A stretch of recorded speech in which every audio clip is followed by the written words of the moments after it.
أعوذ بالله من الشيطان الرجيم.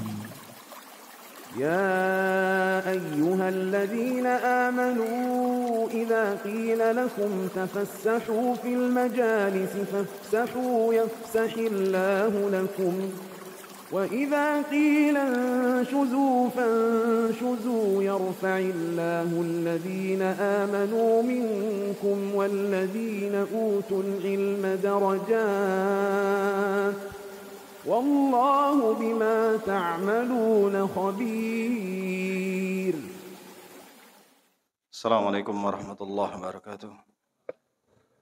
إن الحمد لله نحمده ونستعينه ونستغفره ونعوذ بالله من شرور أنفسنا ومن سيئات أعمالنا من يهده الله فلا مضل له ومن يضلل فلا هادي له أشهد أن لا إله إلا الله وحده لا شريك له وأشهد أن محمدا عبده ورسوله يا أيها الذين آمنوا اتقوا الله حق تقاته ولا تموتن إلا وأنتم مسلمون يا أيها الناس اتقوا ربكم الذي خلقكم من نفس واحدة وخلق منها زوجها وبث منهما رجالا كثيرا ونساء واتقوا الله الذي تساءلون به والأرحام إن الله كان عليكم رقيبا يا أيها الذين آمنوا اتقوا الله وقولوا قولا سديدا يصلح لكم أعمالكم ويغفر لكم ذنوبكم ومن يطع الله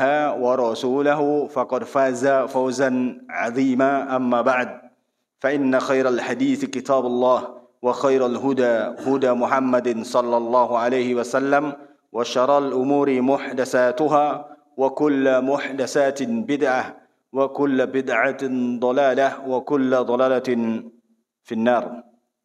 Ikhwani fid din azani wa azakumullahu jami'an. Walhamdulillah kita dipertemukan oleh Allah Ta'ala dalam majelis yang mulia, yakni dalam rangka untuk menuntut ilmu. Dan sebelum kita mulai, dari ana pribadi menasihatkan untuk diri ana pribadi dan kawan-kawan sekalian yang hadir, kita mengingat sebuah perkataan Al-Imam Fudail bin Iyad, la yazalul alim jahilan. Senantiasa orang alim itu dikatakan sebagai orang yang jahil. Kapan? Selama dia tidak mengamalkan ilmunya. Apabila dia mengamalkan ilmunya, sara aliman, kata beliau. Jadi dia menjadi orang alim. Orang alim itu dikatakan jahil, bodoh, tetap bodoh. Kapan? Ketika dia tidak mau mengamalkan ilmunya. Tetapi ketika dia mau mengamalkan ilmunya, sara aliman, kata beliau. Jadi menjadi orang yang alim. Jadi intinya adalah ilmu apapun yang kita pelajari di masjid yang insyaallah ta'ala penuh berkah, yakni senantiasa para penuntut ilmu mempelajari ilmu-ilmu Allah di sini, hendaknya apa yang kita dapat, yang kita dengar dari asatidzah hafizahumullah ta'ala, hendaklah kita amalkan. Baik. Itu pesan untuk ana pribadi, semoga kita diberikan kemudahan untuk mengamalkan ilmunya dan juga kawan-kawan yang hadir di sini. Ikhwah, temanya sudah tahu ya. Ini berhubungan dengan fikih. Sekarang gini, kalau ada rutinitas atau ritual haji. Ritual haji, salah satu ritualnya yaitu memutari Ka'bah, namanya tawaf. Ketika seseorang melaksanakan tawaf, salah satu ritual yang dilaksanakan ketika kita berhaji. Selesai. Setelah selesai, ternyata dia pegang, waduh, ponsel saya hilang. Mungkin terjatuh, duit saya jatuh, dan seterusnya. Mungkin demikian kondisinya. Ada barang dia yang jatuh. Kemudian, dia tawaf sekali lagi untuk mencari handphone, dompet, atau barang dia yang hilang. Ini kasus pertama. Kasus kedua, syariat kita mengajarkan di sana ada yang namanya mandi janabah. Disebabkan karena keluarnya air mani dari anak Adam. Maka disyariatkan untuk mandi janabah. Untuk mengangkat hadas. Supaya kita bersuci. Supaya sah sholatnya, puasanya, dan seterusnya. Kemudian esok harinya dia panas. Wah, ini udara panas sekali. Enak ini kalau mandi. Akhirnya dia mandi. Yang pertama tadi, mandi janabah. Yang kedua adalah mandi lantaran panas udaranya. Oh, enak ini mandi segar ini. Gitu. Akhirnya dia mandi. Taib. Dari dua kasus yang sering kita jumpai ini, yang pertama adalah tawaf di Ka'bah. Dua-duanya melakukan kegiatan yang sama, yaitu tawaf. Kasus yang kedua, dua-duanya kegiatannya sama, yaitu mandi. Yang satunya janabah, satunya mandi menghilangkan panas.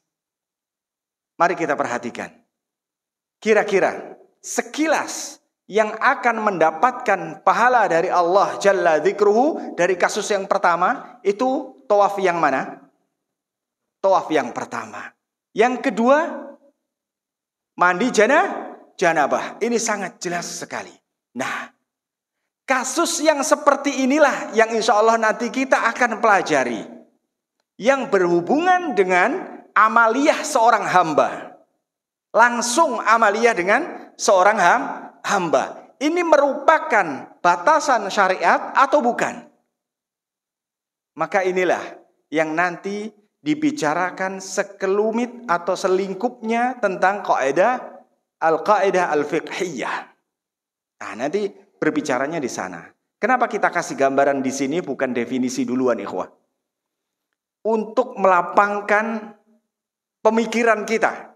Ini nanti arahnya kemana? Tentang apa? Seputar apa pembicaraan kita dengan kitab Al-Mumti' ini?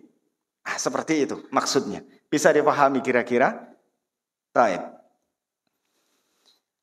Al-Imam Al-Qurrafi, seorang ulama ternama, beliau pun menjelaskan, kullu fiqhin lam yukharraj 'ala al-qawaid, lam yukharraj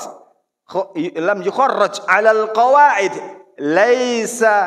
falaysa bi syai'in. Segala fikih lam yukharraj 'alal qawaid, tidak dilandasi atau dilahirkan dari sebuah kaidah, falaisa bi syai'in, kata beliau. Tidak kokoh, tidak kuat, bukanlah suatu apa-apa. Nah, jadi setiap fikih yang dihasilkan, fikih itu adalah apa? Fikih itu amalan ibadah praktis yang diamalkan, yang diambil dari sebuah hukum atau istinbat atau ijtihad dari para ulama kita. Setidaknya seperti itu. Itu fikih. Misalnya kita sholat, kita puasa dan seterusnya. Fikih itu tidak akan kokoh kalau tidak lahir dari sebuah kaidah. Maka kita memerlukan kaidah. Nah, di sini dia, kita fungsinya untuk mempelajari al-qaidah al-fiqhiyah. Salah satunya kasus yang seperti tadi. Salah satu kaidah yang sangat penting untuk menyelesaikan kasus yang tadi diajukan. Al-umuru bimaqasidiha. Segala perkara itu tergantung dari niatnya atau tergantung maksud dari perkara yang dia kerjakan. Yakni dia tawaf lantaran apa? Lantaran nyari barang atau lantaran dia menunaikan ritual tartibnya haji atau bukan? Atau mencari barang. tadi dia mandi itu lantaran dia supaya bersuci atau apa? Atau cuman karena menghilangkan panas? Nah ini dia. Masuknya niat. Niatnya untuk apa dia berhaji? Dia tawaf. Niatnya untuk apa dia mandi? Dan seterusnya. Baik. Ikhwah, kalau kita perhatikan di setiap kitab-kitab para ulama kita, mereka sering menyebutkan, sering mencantumkan di sebuah kitab, biasanya di awal-awal kitab mereka, itu biasanya mereka menyantumkan sebuah kalimat yang sangat mulia. Syaraful ilmi bisyarafil ma'lum. Mulianya sebuah ilmu tergantung dengan apa yang dia pelajari. Maksudnya seperti apa? Ilmu ini mulia, penting, urgent atau tidak? Yaitu tergantung apa yang akan dipelajari seluk-beluk dari ilmu tersebut. Itu maksudnya. Ini selalu mereka cantumkan biasanya di awal-awal kitab mereka. Kalau kita menelaah satu-satu, biasanya terkadang mereka mencantumkan hal itu. Syaraful ilmi bisyarafi al-ma'lum. Seperti itu. Maka kalau kita perhatikan ilmu fikih. Ilmu fikih itu banyak, Mas. Di antaranya adalah usul fikih. Dhawabitul fiqh. Ada al-qawaid al-fiqhiyah yang insyaallah taala akan kita pelajari. Kalau usul fikih itu bagaimana cara seseorang itu memahami sebuah nas dari syariat dan dia nanti diambil hukum dari nas tersebut. Itu singkatnya. Kalau qawaidul fiqhiyah ini mempelajari kaidah-kaidah yang nanti berhubungan langsung dengan amal seorang hamba. Kalau usul fikih itu berhubungan dengan hukum. Halal, haram, mubah, makruh dan seterusnya. Bisa dibedakan ya. Kayak contohnya tadi. Dia tawaf itu tergantung niatnya. Ini masuknya kepada al-qawaid al-fiqhiyah. Al-umuru bimaqasidiha. Sebuah perkara itu tergantung dengan niat dia. Seperti itu. Maka ini menunjukkan bahwasanya ilmu yang akan kita pelajari insyaallah taala ini adalah ilmu yang sangat mulia. Kenapa kok sangat mulia ikhwah? Karena ini berhubungan dengan al-ma'bud. Dan orang yang paling mulia. Siapa al-ma'bud? Allah Jalla Dzikruhu. Allah. Yakni bagaimana kita menyembah Allah dengan cara yang benar.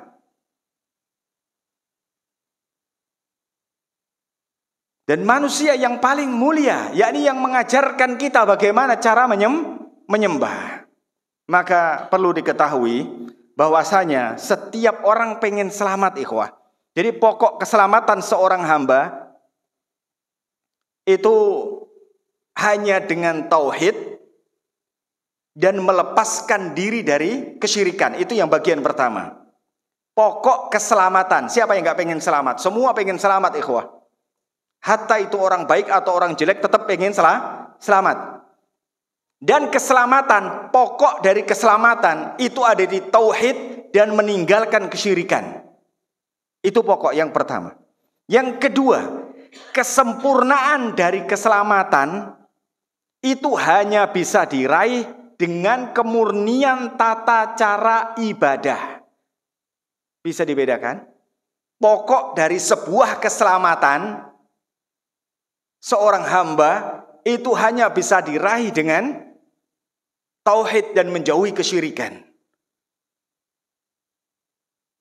Dan kesempurnaan dari keselamatan tersebut bisa diraih dengan memurnikan tata cara ibadah.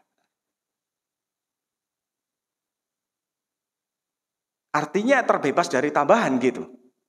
Yang benar-benar murni tata cara ibadah yang diajarkan oleh Nabi. Ya ini kaitannya dengan fikih. Kalau tadi dengan tauhid. Jadi kalau masalah yang pertama, pokok keselamatan itu hubungannya sama tauhid. Dan masalah yang kedua, ya inilah yang dihubungkan dengan ilmu fikih. Salah satunya adalah al-qawaid al-fiqhiyah.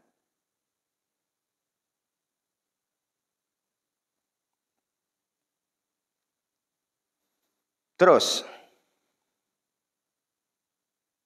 pastinya kita harus bertanya-tanya dan mungkin bertanya, untuk apa kita mempelajari ilmu fikih? Ilmu fikih secara umum, baik itu dhawabitnya, baik itu usul fikihnya, dan baik itu qawaid al-fiqhiyah.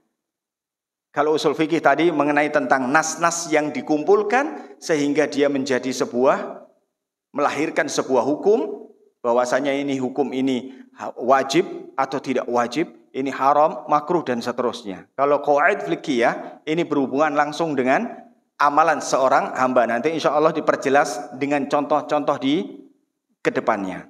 Kenapa kita harus mempelajari ilmu fikih? Yang pertama, dengan ilmu fikih tersebut dapat diketahui tata cara ibadah dengan benar.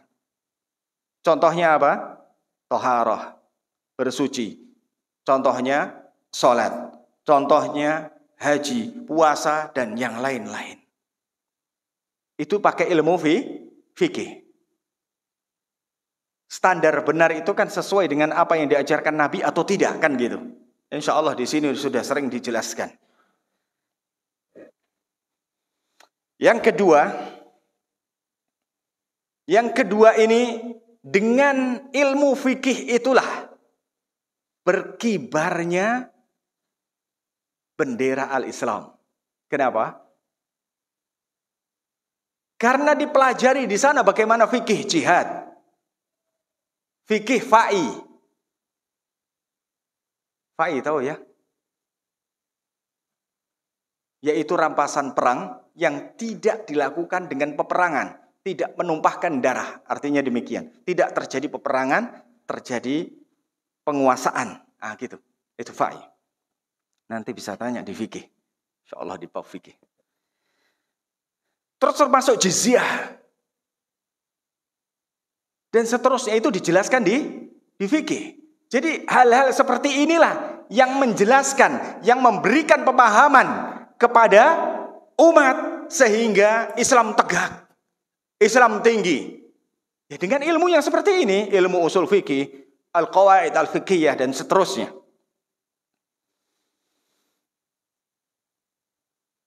Begitu juga dengan ilmu fikih diketahui pula manakah rizki yang halal, rizki yang haram, jual beli yang pas sesuai dengan syariat, mengandung riba atau tidak. Yang selanjutnya, dengan ilmu fikih itulah bisa terbangun sebuah rumah tangga, bahtera rumah tangga yang di situ sesuai yang dikehendaki syariat atau tidak. Yaitu semuanya masuk ke dalam ranah usul, ranah ilmu fikih. Seperti itu. Nah, masalahnya begini, ikhwah. Ketika yang namanya permasalahan fikih itu terus berkembang, sedangkan dasar hukum kita, Al-Quran dan Sunnah, itu terbatas. Kapan terbatasnya?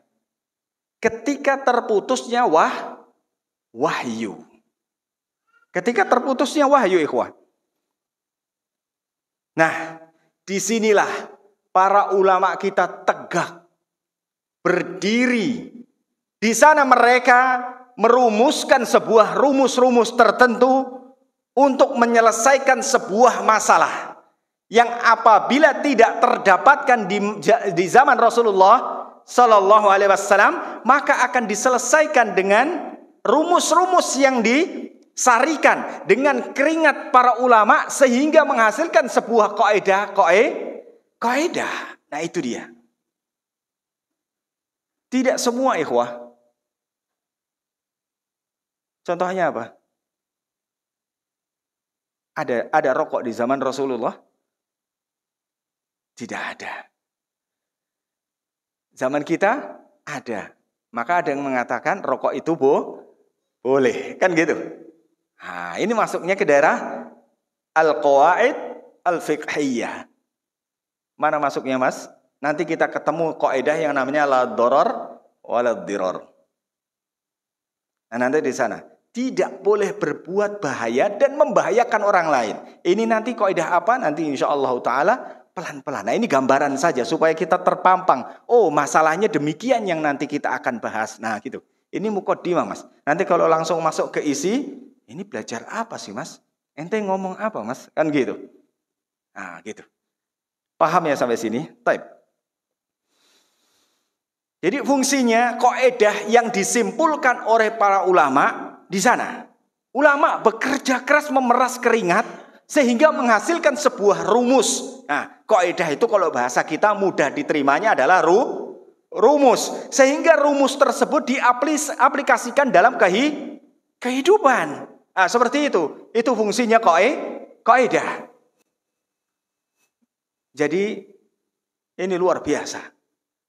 Kalau antum belajar matematika, Mas, apakah antum mempelajari setiap masalah permatematikaan atau antum cukup menghafal rumusnya? Ah, ini dia. Iya tidak? Kalau kita mampu untuk menghafal rumus, nanti insya Allah kita akan bahas. Kita akan memegang sebuah kunci.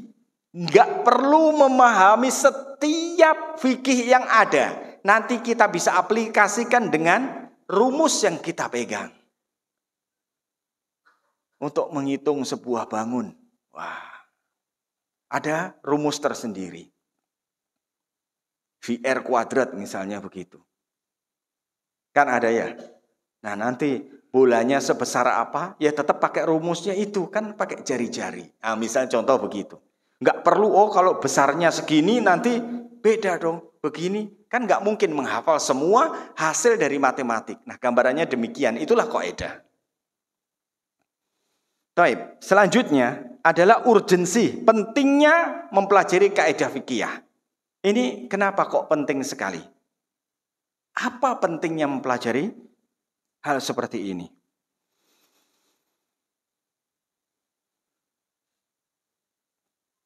Baik. Memahami, yang pertama adalah memahami kaidah dasar dalam memahami fikih Islam. Ini untuk memahami kaidah dasar dalam fikih Islam. Maksudnya seperti apa? Contohnya, Mas, kalau misalnya kita berwudu, terus kemudian kita ragu-ragu dalam wudu kita. Saya sudah batal atau belum? Saya sudah batal atau belum nih? Nah, ini berhubungan dengan amal atau bukan? Amal seorang hamba. Bukan berhubungan dengan haram, makruh, dan seterusnya. Tidak. Nah, ini bedanya nanti usul fikih sama kaidah fikih. Maka nanti di sana berperanlah al-qawaid al-fiqhiyah yang insya Allah kita akan pelajari. Nanti muncullah di sana ada sebuah kaidah yang mulia. Al-yaqinu la yazulu bisyak. Sebuah keyakinan tidak akan hilang hanya karena dengan keraguan.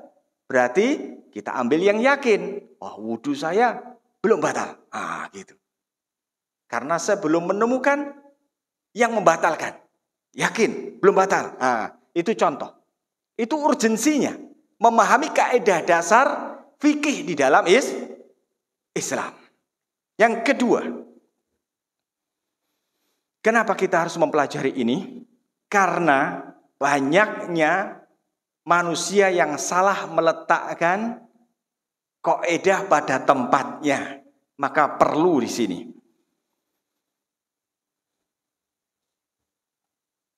Ada sebuah kasus ketika ada seseorang menambahi tata cara ibadah, ikhwah, yang tidak ada contohnya. Dan ada di antara mereka yang melarang hal itu. Maksudnya yang tata cara ibadah yang ditambahi. Maka dia pun akan mengatakan.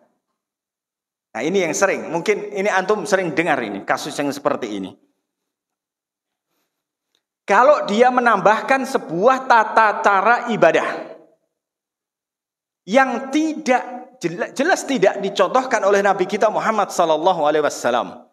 Dulu waktu pertemuan yang lalu kita bawakan bagaimana kaifiyatul zikir. Itu bagaimana cara dia berzikir. Subhanallah, alhamdulillah, ila akhirnya. Kemarin kita udah jelaskan. Nah, ketika kita larang, Mas, itu maaf, ibadahnya pernah nggak dicontohkan oleh Nabi kita Muhammad SAW? Apa jawaban mereka? Serta-merta mereka akan menambahkan sebuah kaidah. Yang kaidah ini tidak ada pada tempat yang tepat. Tidak meletakkan kaidah tersebut kepada kaidah yang tepat. Mereka biasanya menjawab, tunjukkan kepada kami sebuah dalil yang melarang akan hal itu. Lihat. Banyak tidak, Mas? Jadi ibadah yang ditanya dalil tentang pelarangan ibadah. Misalnya, contoh supaya untuk memudahkan pemahaman. Dia sholat yang harusnya itu 2 rakaat sholat subuh. Karena dia semangat luar biasa melihat ganjaran sholat subuh itu yang sedemikian hebat. Sholat subuh, sholat isya, sholat asar. Ya kan? Luar biasa. Kalau kayak gitu saya tambahkan jadi 1 rakaat. Ketika ruku saya mau baca Al-Fatihah. Gitu ya. Habis salam saya baca Al-Baqarah. Assalamualaikum. Assalamualaikum. Alif lam mim dzalikal kitabul la raiba fihi hudan. Wah, itu baik. Saya menambahkan 1 rakaat lagi jadi 3 rakaat. Apa yang terjadi? Ketika ditanya, Mas, itu bagus bacaannya, tetapi apakah tempatnya ada di situ?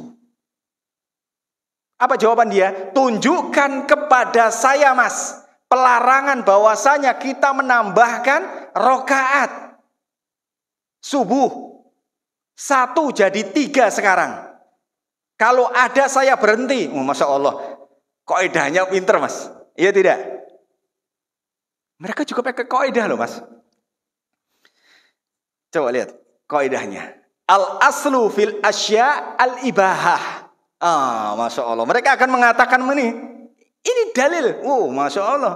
Dikatakan dalil. Apa artinya? Pada asalnya segala sesuatu itu boleh. Kata mereka. Lihat. Bahasa Arab lagi, Mas. Masya Allah. Udah bahasa Arab pakai kaidah lagi kan? Jadi sekarang antum datangkan. Mana yang namanya pelarangan sholat subuh 3 rakaat. Ente gak cinta sholat, Mas. Masya Allah. Ente gak cinta sholat. Al-aslu fil asya al-ibahah. Masya Allah. Luar biasa. Pakai kaidah. Nah ini dia. Ini salah tempat untuk menempatkan sebuah kaidah. Banyak. Bukan berarti setiap orang yang bisa bahasa Arab terus kita sami'na wa ata'na. Dan seterusnya. Contoh. Nah, ini ada yang suka, ada yang tidak. Sebagian kaum muslimin, ini contoh kedua yang marak dan banyak. Kenapa harus dibawakan contohnya? Contohnya adalah sebagian kaum muslimin melegalkan demokrasi. Kita katakan sebagian, bukan semuanya. Anda nggak ngomong semuanya di sini. Sebagian melegalkan demokrasi. Kemudian di sana dia diberikan kostum, diberikan lip service, sehingga dipoles sedikit menjadi demokrasi Islami. La haula wala quwwata illa billah. Lihat. Bagi orang yang sedikit saja memiliki akal yang sehat, dia akan berpikir bahwasanya hal itu bertabrakan dengan syariat Allah.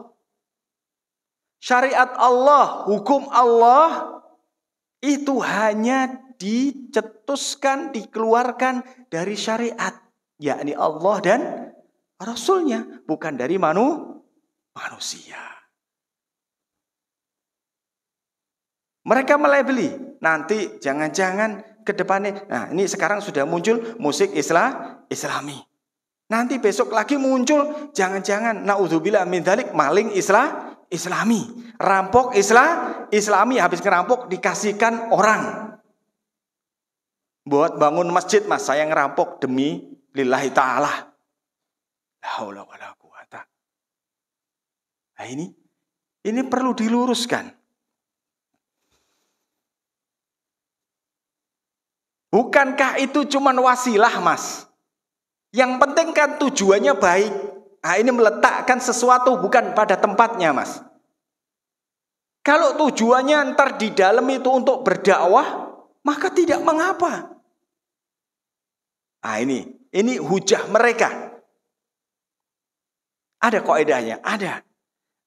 Al-wasailu laha ahkamu al-maqasid. Wasilah itu memiliki hukum seperti hukum maksud dari perbuatan tersebut.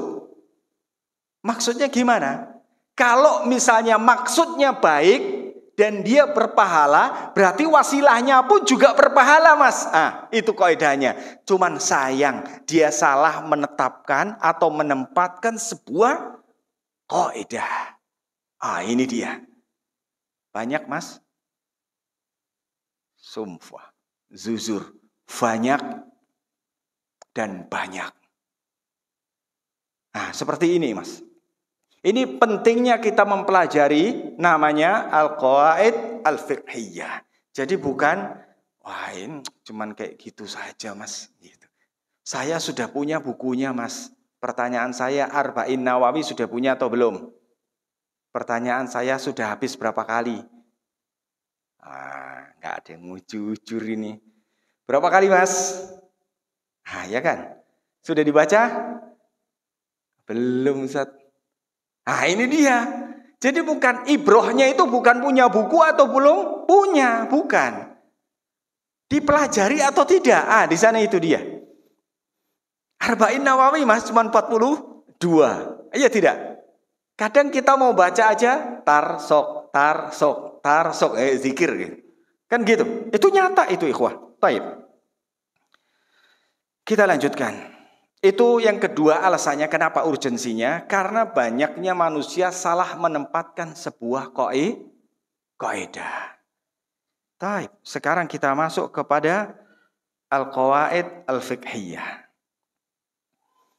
Insya Allah hari ini kita muqaddimah untuk melampakkan pembahasan kita tentang al-qawaid al-fiqhiyah. Karena ini sangat penting muqaddimah. Supaya kita tidak langsung masuk ke daerah al-qawaid fiqhiyah, maka kita tidak akan memahami apa yang akan kita pelajari. Itu mudarat. Gitu. Contoh, kita mau belajar bahasa Arab. Belajar bahasa Arab, pokoknya belajar aja. Nah, tanpa tujuan, nah itu repot. Tujuannya antum buat nulis, surat menyurat dengan saudara yang di sana, atau ngobrol.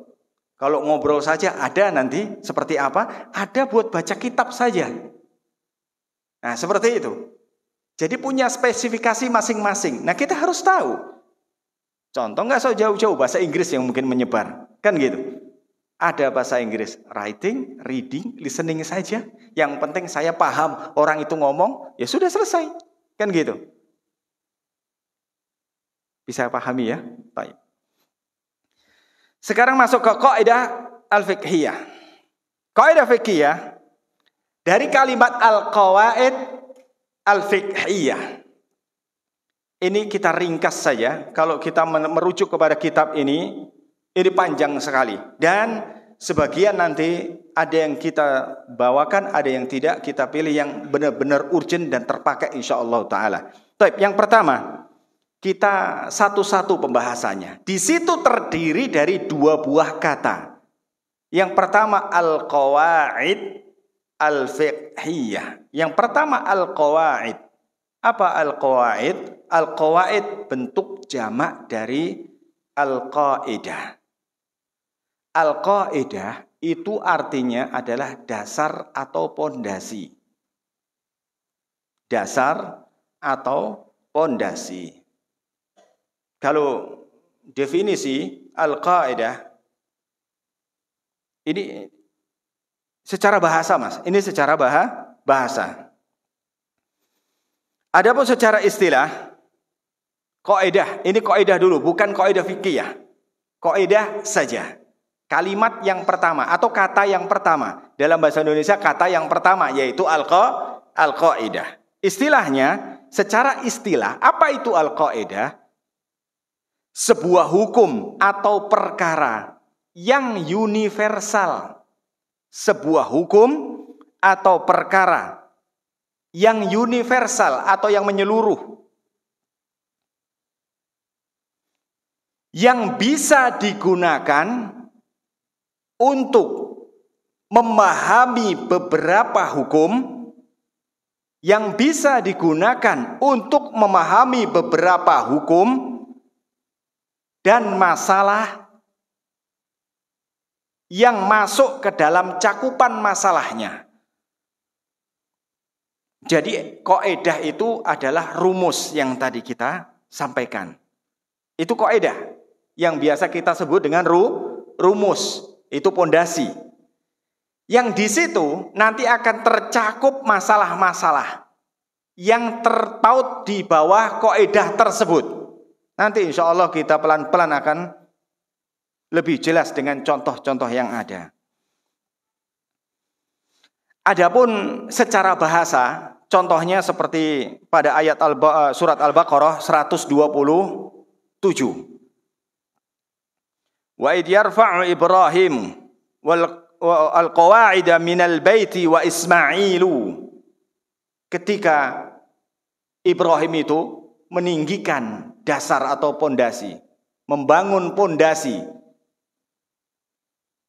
yakni pondasi Ka'bah bersama Ismail. Di sini Allah menggunakan kalimat apa? Al-qawaid. Ketika Allah menyebutkan al-qawaid di sini, ini maknanya secara bahasa, yakni dasar atau pondasi. Bukan yang dimaksud adalah sebuah hukum yang universal tadi, bukan.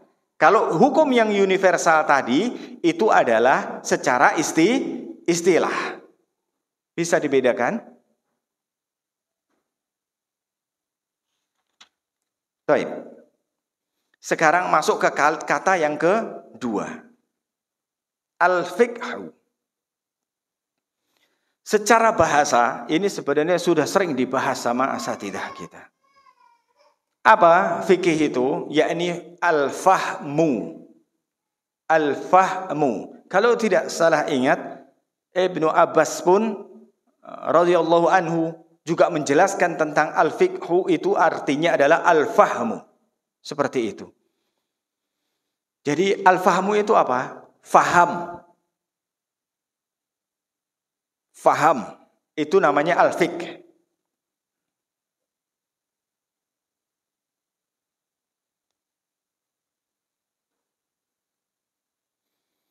Taib.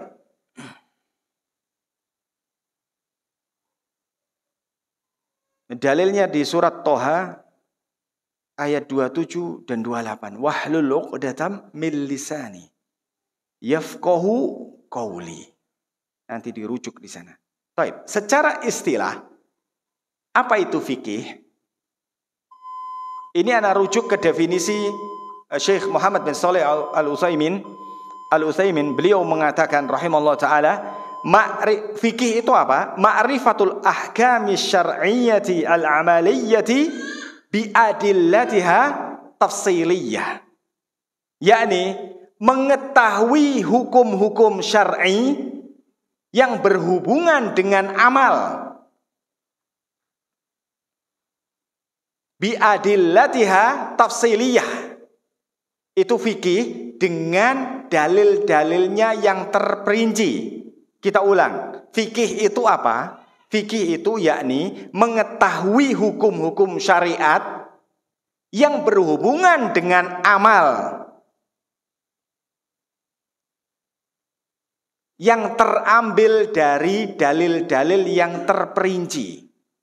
Nah, ini yang disampaikan oleh Al-Faqih Al-Usuli Ibnu Utsaimin rahimahullahu taala rahmatan wasi'ah. Taib. Nah, dari sini kita bisa ambil kesimpulan sedikit lagi. Al-qawaid al-fiqhiyah itu apa? Gitu. Sekarang kita masuk ke poin yang kita akan bahas. Al-qawaid al-fiqhiyah, sebuah hukum atau pondasi. Sebuah hukum atau pondasi yang bersifat umum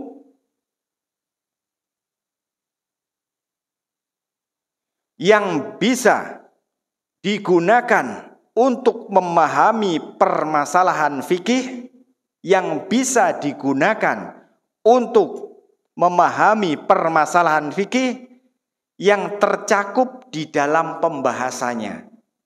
Nah, ini masalah fikih berarti. Sebuah hukum atau pondasi yang bersifat umum. Yang bersifat umum.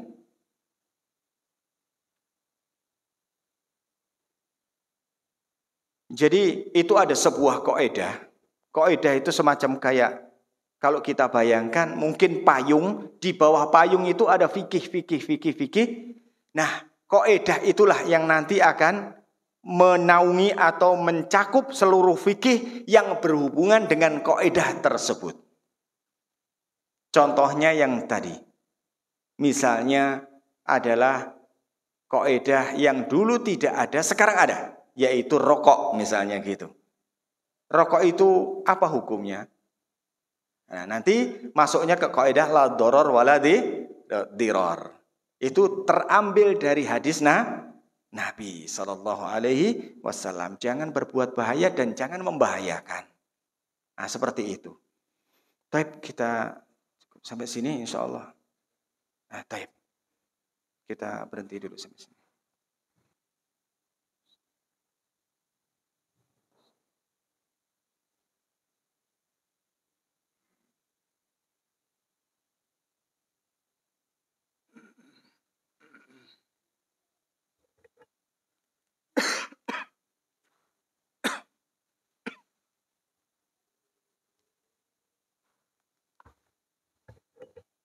Bismillahirrahmanirrahim. Assalatu wassalamu ala rasulillah. Baik, selanjutnya ini sebagian ana ambilkan dari kitab yang lain juga untuk lebih meringkas karena memang kitab Al-Mumti ini panjang ceritanya. Nanti pun juga kedepannya insyaallah ta'ala nggak akan kita bahas semua. Kita ambilkan pokok-pokok yang sering mungkin kita akan temui di lapangan saja. Seperti itu. Baik, sekarang sumber kaidah fikihnya. Sumber kaidah fikih. Itu kita ngambil sumber kaidahnya dari mana? Seperti itu.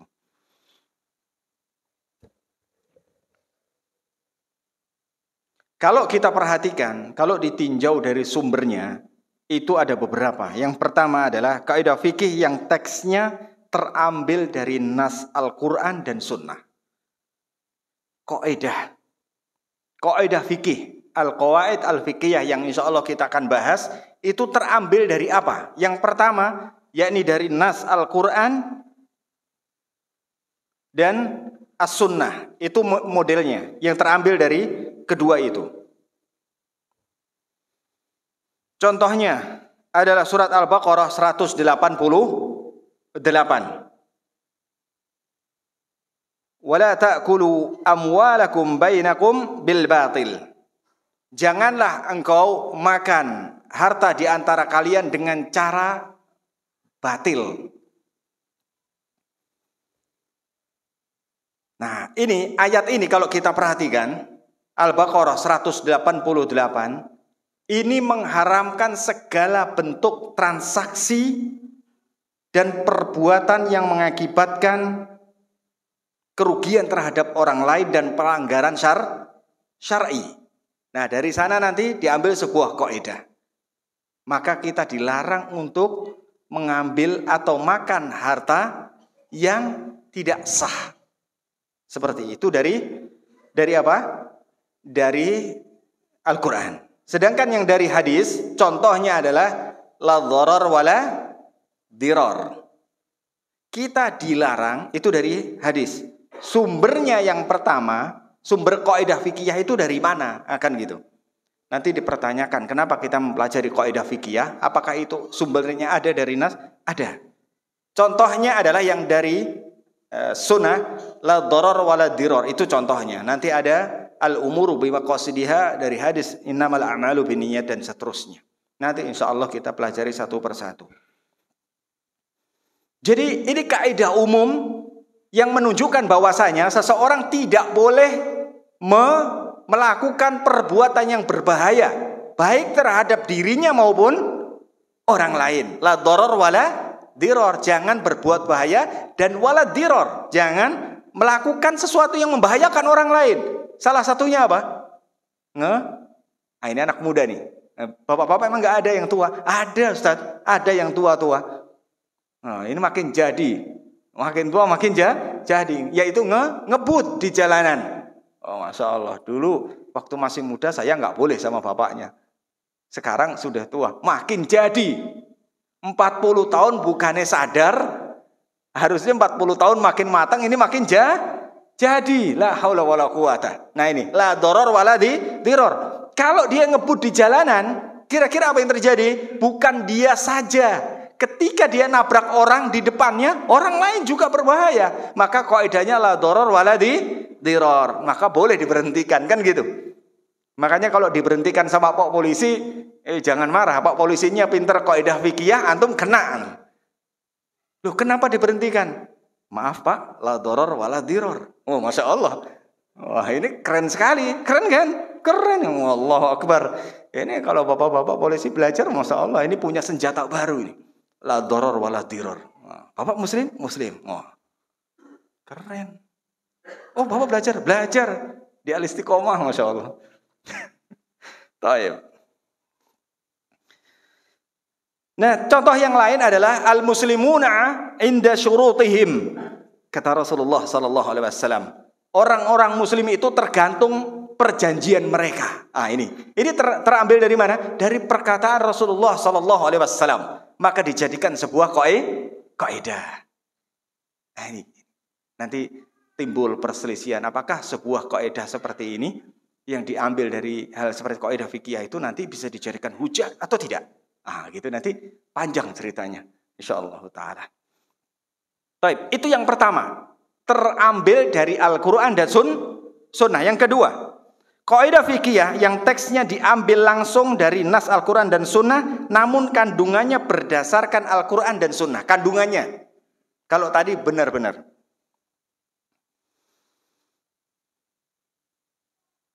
Yani seperti apa? Al-yakin la yazulu bisyak.